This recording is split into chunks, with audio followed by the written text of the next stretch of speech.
سلام به همگی، خیلی خوش اومدید. امروز میخوایم در مورد یه ایده خیلی کلیدی با هم صحبت کنیم.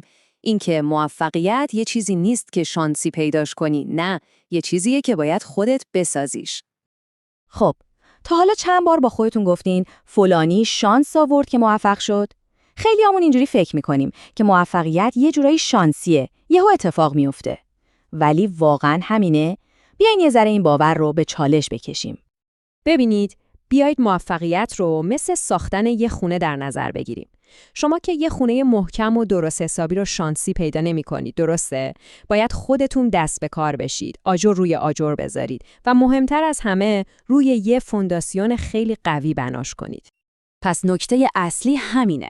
ما خودمون معمار آینده خودمون هستیم. و توی این تحلیل قرار نقشه ساختن این فونداسیون محکم رو با هم مرور کنیم. خب، بریم سراغ اولین قسمت نقشه. هر ساختمونی یه سنگ بنای اصلی داره، نه؟ سنگ بنای موفقیت هم چیزی نیست جز تلاش. البته این تلاش خودش دو تا بخش خیلی مهم داره. یکی سخت‌کوشی و اون یکی صبر. اینجا تفاوت خیلی بزرگه. شانس یعنی چی؟ یعنی بشینی منتظر یه اتفاق، کاملا منفعل. اما پشتکار یعنی چی؟ یعنی خودت بلند شی و اون اتفاق رو خلق کنی، فعال باشی. یکیش دست ما نیست و غیر قابل اعتماده، ولی اون یکی یعنی پشتکار کاملا دست خودمونه. این جمله دقیقاً میزنه به هدف. به جای اینکه به شانس و تقدیر و این چیزا باور داشته باشیم، باید به قدرت خودمون برای ادامه دادن ایمان بیاریم. این میشه اولین و شاید مهمترین ستون ساختمون موفقیت ما.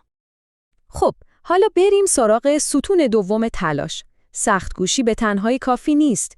میدونید مثل چی میمونه؟ مثل اینکه بخوای ماراتون بدویی ولی نفس کم بیاری. سخت‌کوشی بدون صبر دقیقاً همینه. توی هر مسیر طولانی صبر یه چیز حیاتیه. این جمله خیلی تکون دهنده است، نه؟ میگه اگه صبر تموم بشه بازی رو باختی. انگار موفقیت یه میدون جنگه و صبر سلاح اصلی ماست. از دستش بدی یعنی قبل از این که به خط پایان برسی تسلیم شدی. خیلی خوب، تا الان 2 تا ستون اصلی رو گذاشتیم. حالا چی لازمه؟ یه ملات قوی که این ستونا رو به هم بچسبونه و محکم نگه داره. اون ملات چیه؟ تعهد. تعهدی که از 2 تا چیز ساخته شده: فداکاری و استمرار. ببینید، هیچ چیز بزرگی رو نمیشه مفتی به دست آورد. یه هزینه‌ای داره. فداکاری یعنی همین. یعنی آگاهانه انتخاب کنی که چی برات مهمتره و برای رسیدن بهش یه سری چیزای دیگر رو موقتاً بذاری کنار. این یه جور معامله است که با خودمون میکنیم. این یه واقعیت خیلی ساده ولی قدرتمنده. این فداکاری میتونه زمان استراحتت باشه، تفریحت باشه یا هر چیز دیگه‌ای. سوال اصلی اینه: شما برای رسیدن به هدفتون حاضرین چی رو فدا کنین؟ و حالا میرسیم به عنصر بعدی تعهد، استمرار. استمرار یعنی چی؟ یعنی هر روز کار درست رو انجام بدی، حتی اگه کوچیک باشه، حتی اگه حالش رو نداشته باشی یا هیجان اولیه از بین رفته باشه. همین قدرت تکراره که نتایج غول‌آسا رو میسازه. این جمله رو ببینید چقدر قشنگ قدرت استمرار رو نشون میده. هیچ کس یه شبه متخصص نمیشه. تخصص نتیجه یک لحظه نبوغ نیست. نتیجه هزاران ساعت تمرین و تکراره. آخرش این استمرار است که استعداد تنها رو شکست میده. خب، فونداسیون رو با تلاش ساختیم، با تعهد هم ملات ریزی کردیم. حالا میرسیم به چارچوب اصلی، یعنی اسکلت ساختمونمون. این اسکلت ذهنی ماست که از 2 تا ستون محکم تشکیل شده: انضباط و اعتماد به نفس. این تفاوت رو باید خوب درک کنیم. انگیزه مثل بنزین آتیشه. اولش شعله‌ور میشه ولی زود هم تموم میشه. یه جرقه است.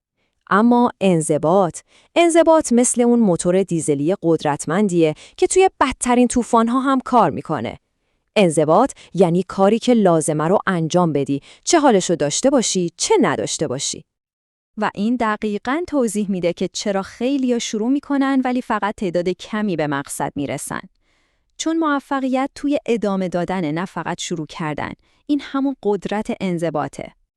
و حالا میرسیم به آخرین ستون که شاید از همشون عمیق‌تر و مهمتر باشه: اعتماد به نفس واقعی. منظورمون از اعتماد به نفس این نیست که وای بقیه باید منو دوست داشته باشن. نه، معنیش اینه که اگه کسی هم از من خوشش نیومد، من با خودم مشکلی ندارم. این یه قدرت درونیه که از پذیرش خودت میاد. وقتی به این نقطه برسی، دیگه ترسی از قضاوت بقیه نداری. با شجاعت تمام راه خودتو میری. این ستون بهت یه جور ثبات و پایداری ذهنی میده که جلوی هر طوفانی وایسی. خیلی خوب، تا اینجا تمام قطعات پازل رو بررسی کردیم. حالا بیاین همه‌شون رو بذاریم کنار هم و تصویر کامل رو ببینیم. ببینیم این ساختمون موفقیت ما چجوری شکل میگیره. پس 6 تا ستون اصلی داشتیم. سختگوشی، صبر، فداکاری، استمرار، انضباط و اعتماد به نفس. دوتای اول پایه تلاش شماست. دوتای بعدی ملات تعهد شماست. و دوتای آخر اسکلت ذهنی شماست. همه با هم کار میکنن. پس حرف آخرینه. شما معمار زندگی خودتون هستین. این 6 تا اصل جعبه ابزار شما برای ساختن اون آینده‌ایه که همیشه می‌خواستین.